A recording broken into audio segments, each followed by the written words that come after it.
Olá, leitores da Bíblia, bem-vindos ao dia 260. Eu sou a Tati Camargo, do Mulheres com Fé, e juntos estamos lendo a Bíblia por completo, com apenas 15 minutos por dia e alguns minutos adicionais para um mini estudo bíblico. Ontem nós terminamos Daniel e hoje nós vamos começar Esdras.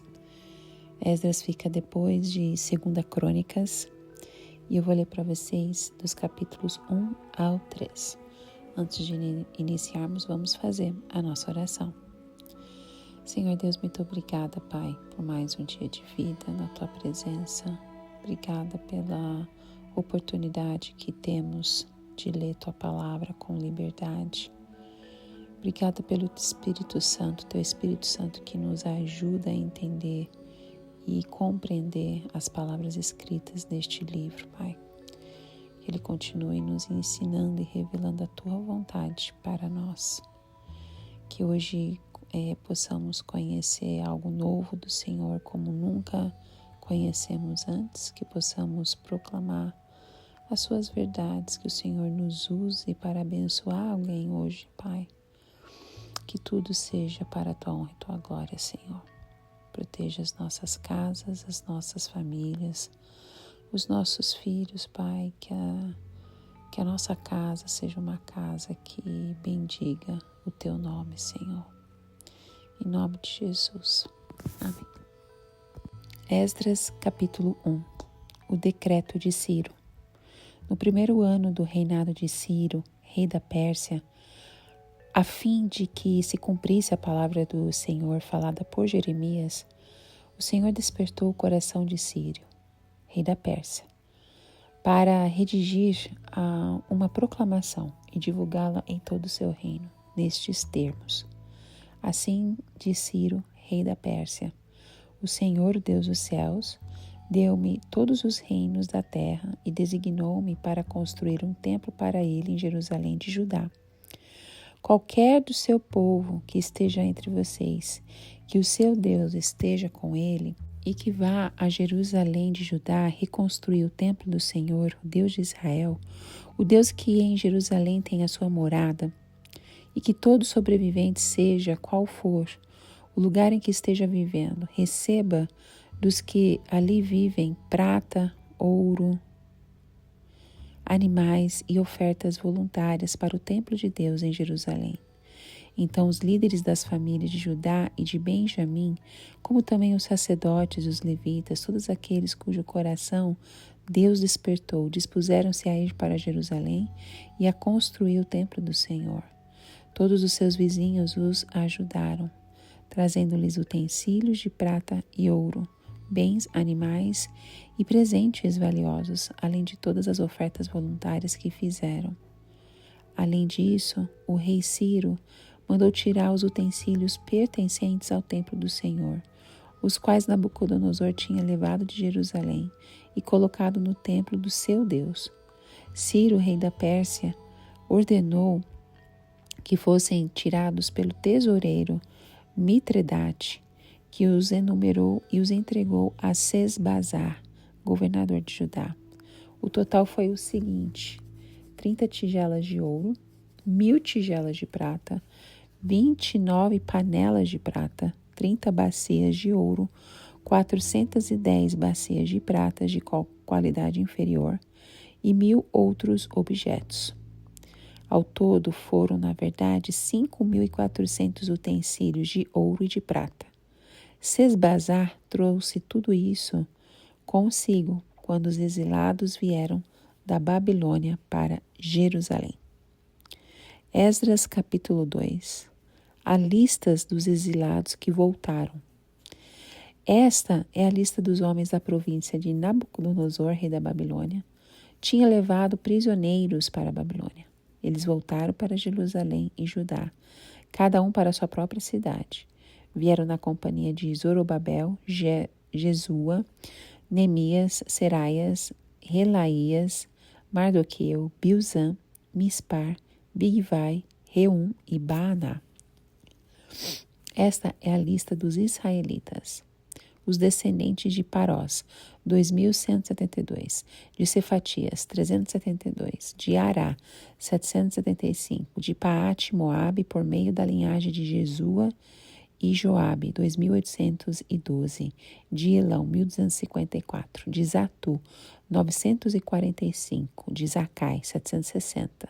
De Bani, 642, de Bebai, 623, de Asgad, 1222, de Adonição, 666, de Bigvai, 2056, de Adim, 454, de Ater, por meio de Ezequias, 98, de Bezai, 323, de Jora, 112, de Azum, 223, de Gibar, 95, os da cidade de Belém, 123, de Netofate, 56, de Anatote, 128, de Asmavete, 42, de Kiriate Jearim, Quefira e Beerote, 743, de Ramá e Geba, 621, de Miquimás, 122, de Betel e Ai, 223, de Nebo, 52, de Magbis, 156, do outro Elão, 1254, de Arim, 320, de Lode, Hadide e Ono, 725,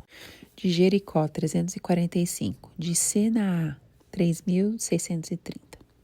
Os sacerdotes, os descendentes de Jedaias, por meio da família de Jesua,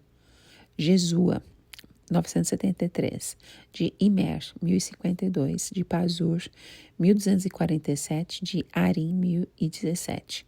Os levitas, os descendentes de Jesua e de Cadmiel, por meio da linhagem de Odavias, 74. Os cantores, os descendentes de Asaf, 128. Os porteiros do templo, os descendentes de Salum, Ater, Talmon, Acube, Atita e Sobai, 139. Os sacerdotes, os servidores do templo, os descendentes de Zia, Azufa, Tabaote, Queros, Sia, Padom, Lebana, Agaba, Acube, Gidel, Gaar, Reaías, Rezim, Necoda, Gazão, Uzá, Pazéia, Bezai, Asná, Meunim, Nefuzim, Baquebuque, Acufa, Arur, Baslute, Meida, Arsa, Barcos, Cícera, Tamá, Nesias e Atifa. Os descendentes dos servos de Salomão. Os descendentes de Sotai, Soferete, Peruda, Jaala, Darcon, Gidel, Cefatias, Atil, Poquerete, Azebaim e Ami. O total dos servidores do templo e dos descendentes dos servos de Salomão, 392. Os que chegaram das cidades de Tel-Melá, Tel-Harsa, Querube, Adã e Imer, mas não puderam comprovar que as suas famílias descendiam de Israel. Foram as seguintes: os descendentes de Delaias, Tobias e Necoda, 652. E dentre os sacerdotes, os descendentes de Abaías, Acós e Barzilai, homem que se casou com a filha de Barzilai de Gileade e que era chamado pelo nome do sogro. Eles examinaram seus registros de família, mas não conseguiram achá-los e foram considerados impuros para o sacerdócio. Por isso o governador os proibiu de comer alimentos sagrados enquanto não houvesse um sacerdote capaz de consultar Deus por meio do Urim e do Tumim. A totalidade dos que voltaram do exílio atingiu o número de 42.360 homens, além dos seus 7.337 servos e servas. Havia entre eles 200 cantores e cantoras.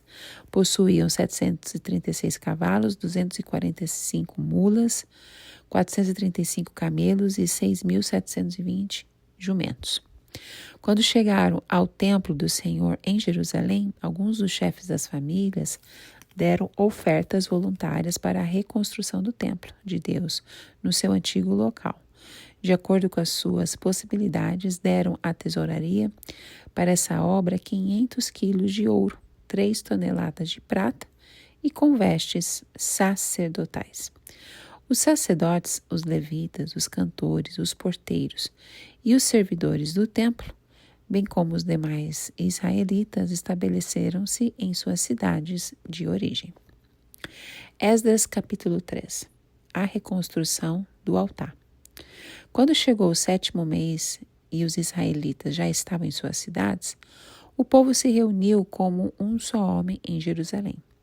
Então Jesua, filho de Josadaque, e seus colegas, os sacerdotes, e Zorobabel, filho de Sealtiel, e com seus companheiros começaram a construir o altar de Deus de Israel para nele sacrificarem holocaustos, conforme o que está escrito na lei de Moisés, homem de Deus. Apesar do receio que tinham dos povos ao redor, construíram um altar sobre a sua base e nele sacrificaram holocaustos ao Senhor, tanto os sacrifícios da manhã como os da tarde. Depois, de acordo com o que está escrito, celebraram a festa das cabanas, com um número determinado de holocaustos prescritos para cada dia. A seguir, apresentaram os holocaustos regulares, os sacrifícios da lua nova e os sacrifícios requeridos para todas as festas sagradas determinadas pelo Senhor, bem como os que foram trazidos como ofertas voluntárias ao Senhor. A partir do 1º dia do 7º mês, começaram a oferecer holocaustos ao Senhor, embora ainda não tivessem sido lançados os alicerces do templo do Senhor. A reconstrução do templo. Então, eles deram dinheiro aos pedreiros e aos carpinteiros e deram comida, bebida e azeite ao povo de Sidom e de Tiro para que, pelo mar, trouxessem do Líbano para Jope toras de cedro. Isso tinha autorizado por Ciro, o rei da Pérsia.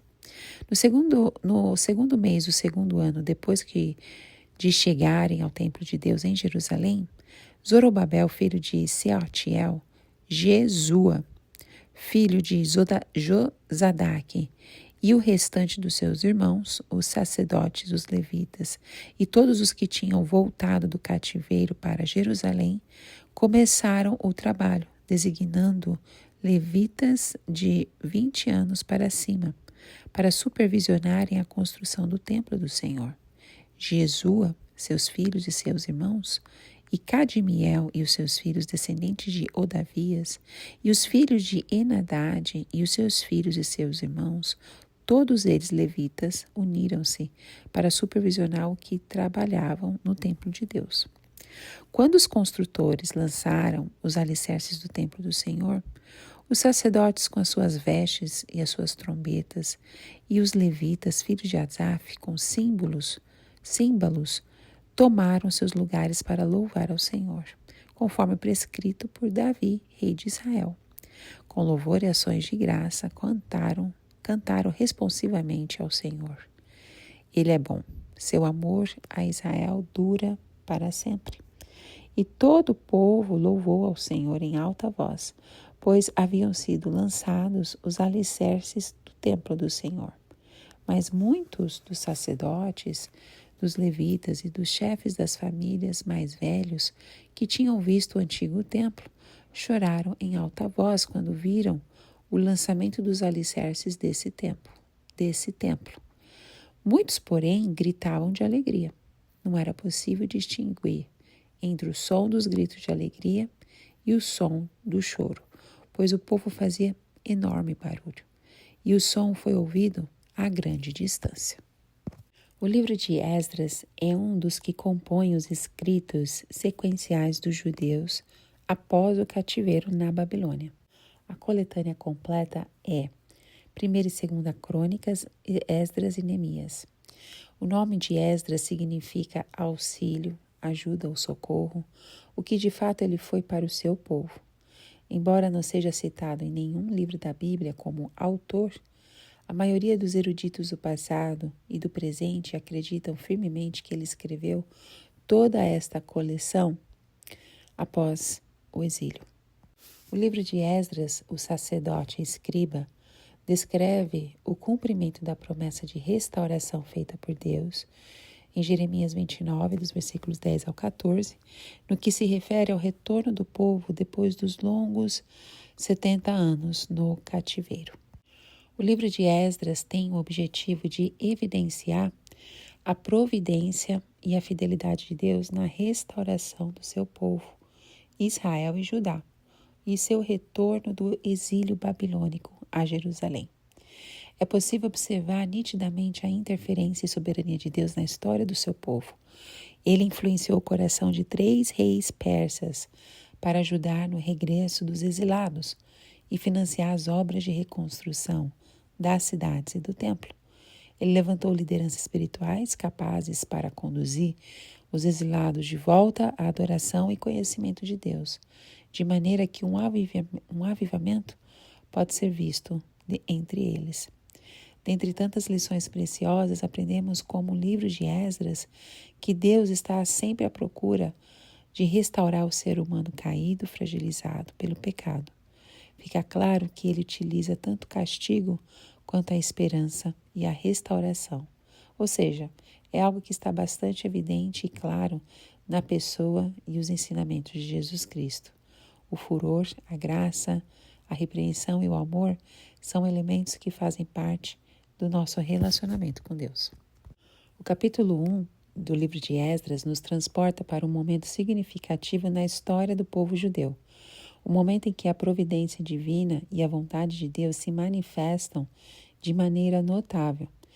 Esse capítulo é um prólogo essencial para a narrativa subsequente, pois estabelece as bases para o retorno dos judeus exilados da Babilônia à sua terra natal, Jerusalém.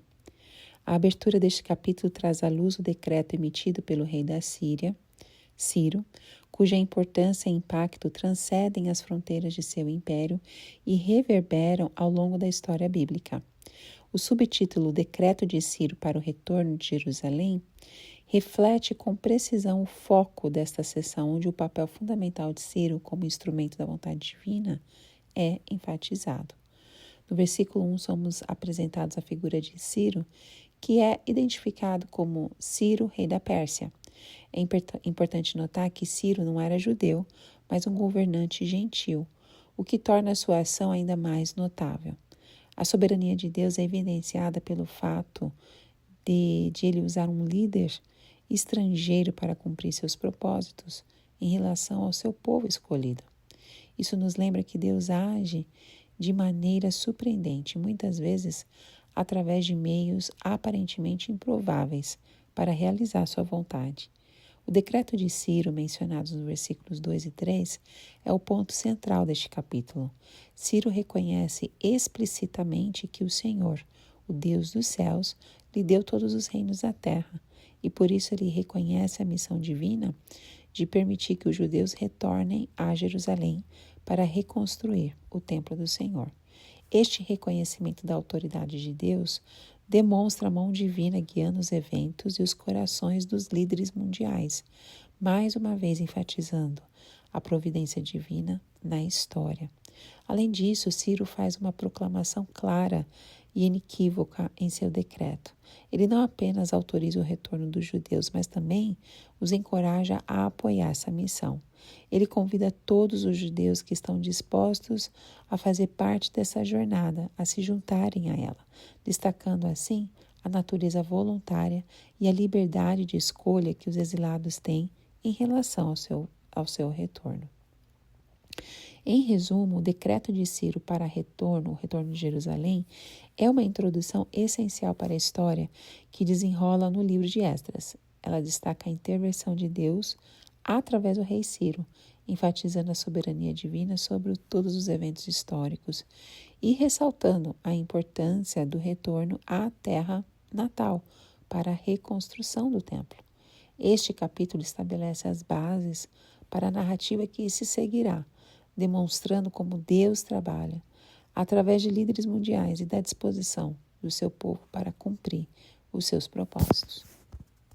Dos versículos 5 a 8, nós temos a preparação para esta jornada, que é a parte essencial da narrativa, que destaca a resposta do povo judeu à chamada divina para retornar a Jerusalém. Ela enfatiza a dimensão espiritual da jornada, o apoio e o encorajamento da comunidade, a generosidade prática dos exilados e a importância da liderança espiritual. Esses elementos juntos revelam como a preparação para a jornada vai além do aspecto físico. É uma expressão profunda de fé, dedicação e compromisso com a vontade de Deus. Depois nós vamos ver os registros dos bens entregues. É um aspecto essencial da jornada de retorno dos exilados judeus a Jerusalém. Essa parte do capítulo não apenas registra detalhes práticos e materiais, mas também carrega um profundo significado espiritual, destacando a importância da responsabilidade da prestação de contas na jornada de restauração. O capítulo 1 encerra com ênfase na importância da responsabilidade da prestação de contas e da dedicação na jornada de restauração do povo judeu. Ela destaca a magnitude dos recursos dedicados à obra de Deus e à liderança espiritual de Jesua na supervisão desses objetos preciosos. Esses princípios continuam a ser relevantes para nós hoje, lembrando-nos da importância de sermos fiéis e responsáveis em todas as áreas da nossa vida. Esdras capítulo 2, somos apresentados a um capítulo crucial na história bíblica que detalha o retorno dos exilados judeus à Terra Prometida, após o cativeiro na Babilônia. Essa introdução é de grande importância, pois estabelece o contexto histórico e genealógico que permeia todo o capítulo e, por extensão, grande parte do livro de Esdras. O capítulo começa com a listagem dos líderes das casas de Israel que retornaram a Judá e Jerusalém sob a liderança de Zorobabel, um descendente da linhagem real de Davi. A contagem exata das pessoas que voltaram é meticulosamente registrada, incluindo detalhes sobre as cidades de origem e o número de indivíduos em cada família. Este nível de detalhamento serve como testemunho da fidelidade de Deus em cumprir suas promessas de restauração e retorno do povo de Israel à sua terra. Além disso, Esdras 2 fornece uma base genealógica importante para estabelecer a linhagem sacerdotal e os descendentes de Levi, que desempenhariam papéis significativos na restauração do templo e na adoração a Deus. Esse capítulo serve, portanto, como um registro essencial das origens e identidades daqueles que desempenhariam um papel vital na restauração espiritual e física da nação de Israel após o exílio babilônico. Ao contemplarmos a lista dos retornados à Terra Prometida após o exílio babilônico, nós somos lembrados de que, assim como eles foram resgatados e restaurados à sua terra, também fomos resgatados do cativeiro do pecado pelo sacrifício de Jesus na cruz. Assim como eles ansiavam por retornar ao lugar onde Deus prometeu sua presença, também nós anelamos estar na presença do nosso Senhor e Salvador. Na contagem minuciosa dos retornados, vemos uma imagem de precisão de Deus em conhecer cada um de nós. Ele não apenas nos chama pelo nome, mas conhece os detalhes mais íntimos das nossas vidas. Ele conhece as nossas alegrias e tristezas, nossas lutas e triunfos. E assim como Ele os conduziu de volta à Terra Prometida, Ele nos guia em nossa jornada espiritual. Em Esdras capítulo 3, somos introduzidos a um momento crucial na história do povo de Israel após o exílio babilônico. Este capítulo marca o início da reconstrução do templo em Jerusalém, um evento de grande importância religiosa e cultural para os judeus.